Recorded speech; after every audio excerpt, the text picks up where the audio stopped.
Assalamualaikum. Okey, untuk persoalan setelah mendapat zauq dan kemanisan ibadah, bagaimana ingin mengekalkan rasa kemanisan tersebut? Macam ni. Pertama kita kena fahamlah zauq dan ibadah tu. Dia zauq ni adalah rasa yang datang dengan ibadahnya kita kepada Allah Subhanahu Wa Taala. Namun jangan kita lupa ibadah tu maksudnya hidup ni sendiri adalah ibadah. Jadi setiap kehidupan kita tu kena bernilaikan dengan ibadah terlebih dahulu.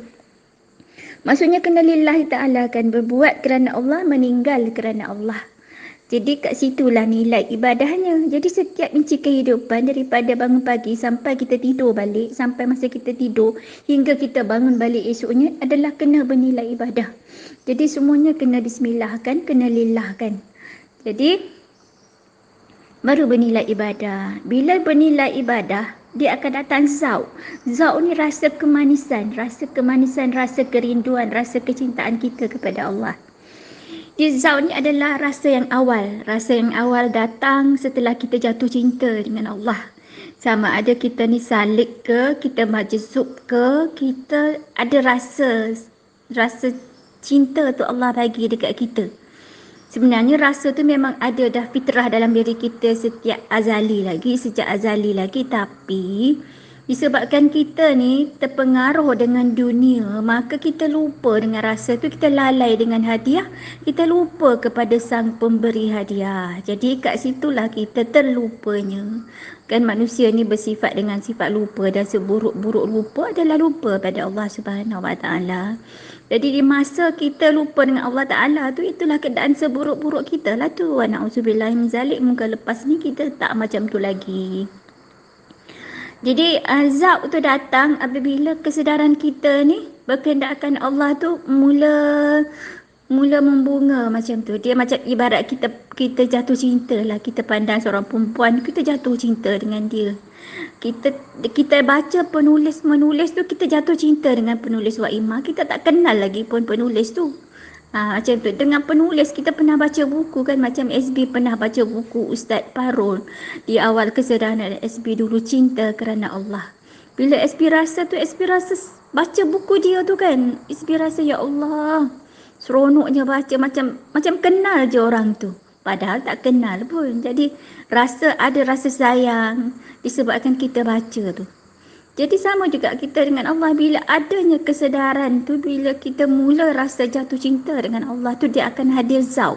Zauq ni kemanisan lah. Rasa jatuh cinta sebelah tangan. Bertepuk sebelah tangan macam tu.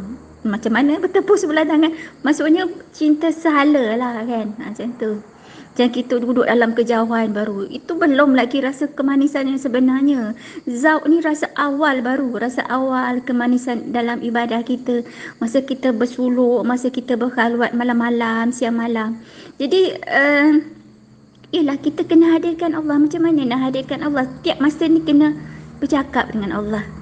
Bismillah. Kita nak buat apa pun cakap, ya Allah, aku ni nak bawa kereta, aku nak pergi kerja.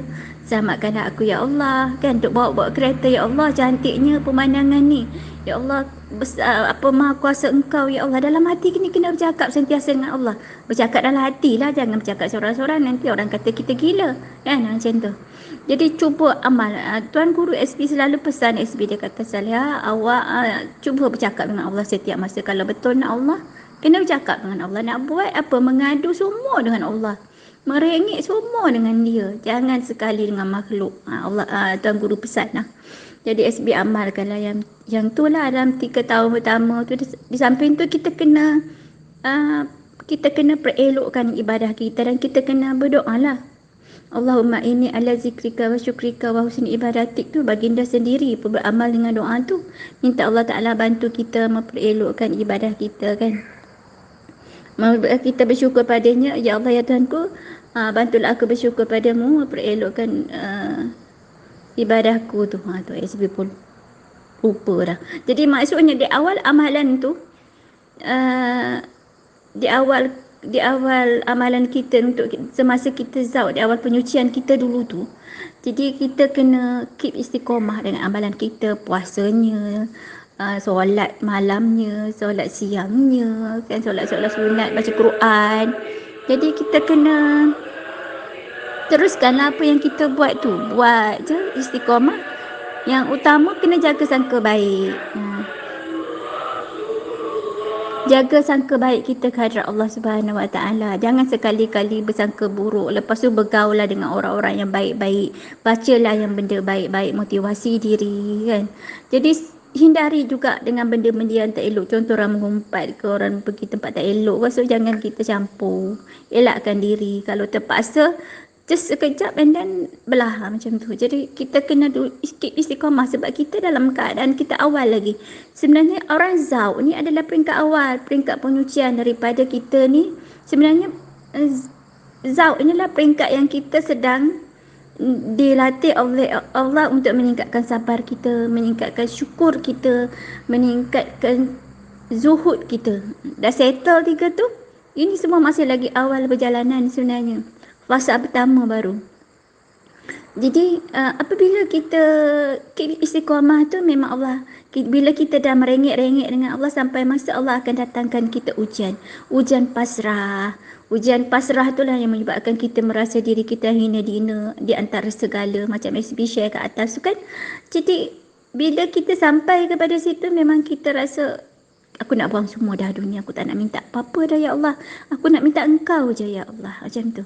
Jadi bila tamparan Allah pada diri kita tu akan buat kita rasa sedih sangat. Macam memang tak adalah. Dalam dunia ni yang paling jahatnya, yang paling hina-dinanya adalah diri kita lah. Macam tu. Jadi walau bagaimanapun, kenapa Allah Ta'ala ni buat kita iman kita turun naik, ada sebab dia. Sebab Allah lebih tahu itulah yang terbaik untuk kita. Jadi kita kena bersangka baik. Bila iman kita naik, kita kena sangka baik. Bila iman kita turun, kita kena sangka baik. Sebab apa? Kalau kita ni asyik iman naik je, Allah lebih tahu. Mungkin kita akan jadi riak. Mungkin kita akan jadi ujub kan? Mungkin kita akan jadi ego. Jadi semua tu tak akan jadi elok lah untuk kita. Jadi Allah buat iman kita turun. Bila iman kita turun, kita sedih. Bila kita sedih, kita menangis, kita merengek, merayu lagi dengan Allah. Jadi dia memang turun naik. Sebab itulah kehidupan sebenarnya dia bermula dengan angka 2. Ada naik, ada turun, ada pasang, ada surut. Macam itulah iman kita ya. Sama juga kaki kita jalan 2 kaki, kaki kiri, kaki kanan baru boleh berjalan. Itulah kehidupan. Sama juga nafas, ada tarik, ada keluar. Mana ada masuk je tak keluar-keluar. Macam itulah juga iman. Jadi kehidupan itu sendiri bermula dengan angka 2. Ada Allah, ada kita, ada Adam, ada Hawa, macam tu kan. Ada ibu, ada anak. Jadi di dalam keadaan ni kita kena faham. Di sebalik apa yang Allah Ta'ala buat tu, itulah yang terbaik. Cuma kita kena faham lah di sebalik konsep itu apa dia kan. Jadi bila Allah Ta'ala hilangkan rasa manis, kita merengek dan kita usah lagi kita bersedih. Jadi Allah ni suka tengok kita, dengar kita merengek, menangis, merayu kat dia. Sebab apa? Bila kita dah biasakan diri kita ni, terlatihkan untuk menangis, merayu dekat Allah, maka kita ni akan kurang menangis dan merayu kepada makhluk. Bila kita sentiasa berharap kepada Allah, yakin hanya pada Allah, maka kita akan dibuangkan rasa berharap pada makhluk.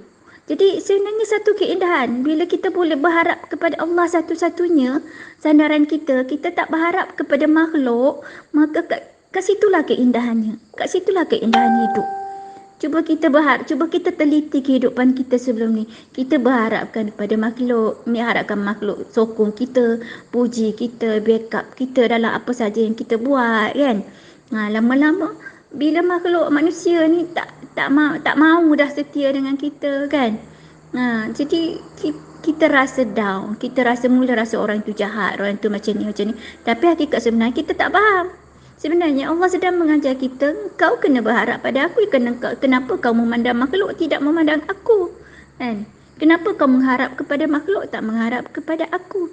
Jadi kat sini kita kena faham kenapa Allah Ta'ala jadikan setiap sesuatu tu dia mesti ada hikmah. Tak ada yang Allah Ta'ala jadikan tanpa hikmah wa imma COVID sekalipun. Jadi kita kena faham lah, bila kita ni dah boleh bersangka baik kepada Allah, kat situlah kenikmatan hidup yang tak ada taranya.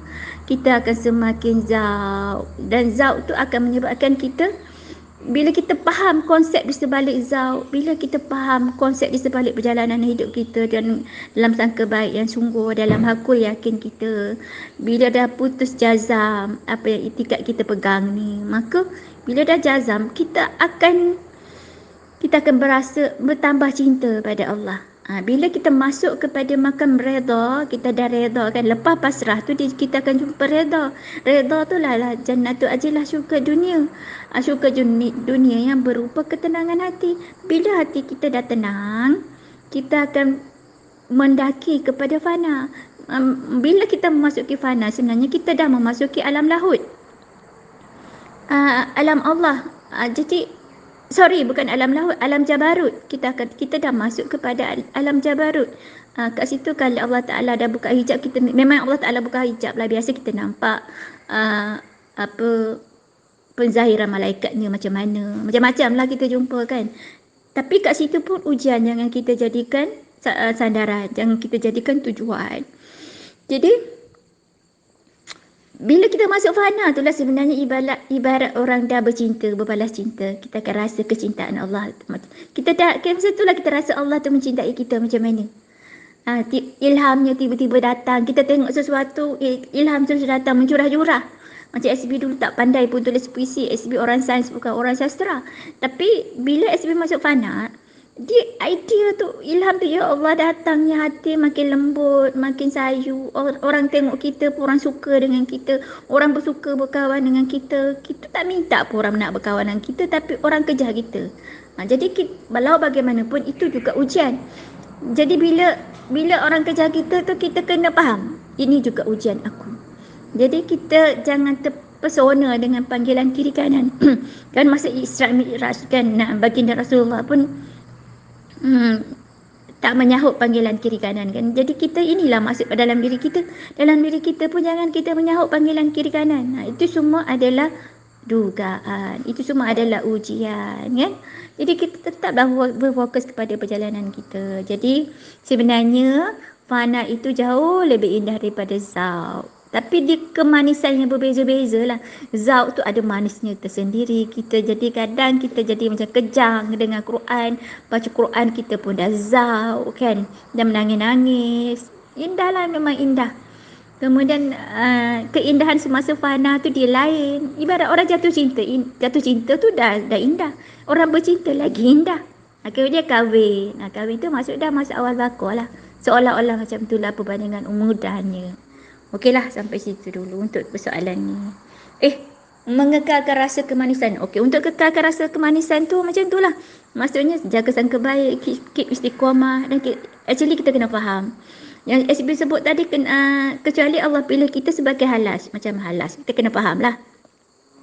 Halas tu sebenarnya Allah mentajalikan fana fil baqa. Maksudnya fana dia tu kekal, fana sampailah beliau meninggal. Memang Allah dah pilih jalan dia macam tu. Macam kita ni fana billah. Kita fana dengan Allah dan akhirnya kita zul rasa, kemudian kita masuk ke awal baqa. Selalu umumnya macam itulah perjalanannya. Tapi Allah ni maha kuasa. Allah dah pilih halas macam tu, maka macam itulah halasnya untuk iktibar kita untuk memahami ilmu. Ya. Tapi kalau Allah pilih orang tu mati dalam keadaan fana fil baqa, maksudnya itu rezeki dia lah. Tapi jangan kita kata fana fil baqa itu yang terbaik. Tak. Sebab baginda Rasulullah adalah fana billah. Baginda Rasulullah, baginda bukan macam halas. Baginda ni adalah orang yang paling makrifat kepada Allah. Orang yang paling indah merasakan fana tu. Berbanding dengan kita ni jauh-jauh lah kan. Jadi baginda Rasulullah ni dia hidup dengan zahir batin baginda ni memang makrifat lah. Maksudnya syariat baginda ni tip top, tasawuf ni tip top. Jadi kita ni kalau jalan kita ini adalah fana billah, masuk jalan Rasulullah lah. Awaludin ma'rifatullah, akhirudin syariatullah. Jadi inilah jalan yang kita nak tempuhnya. Tapi kita tak boleh kata jalan halas itu salah. Tak. Sebab halas ini dia dah dipilih untuk menceritakan ilmu ni kepada kita. Menjadi iktibar kepada kita. Untuk kita bezakan apa itu fana fil baqa, apa itu fana billah. Okey, terima kasih.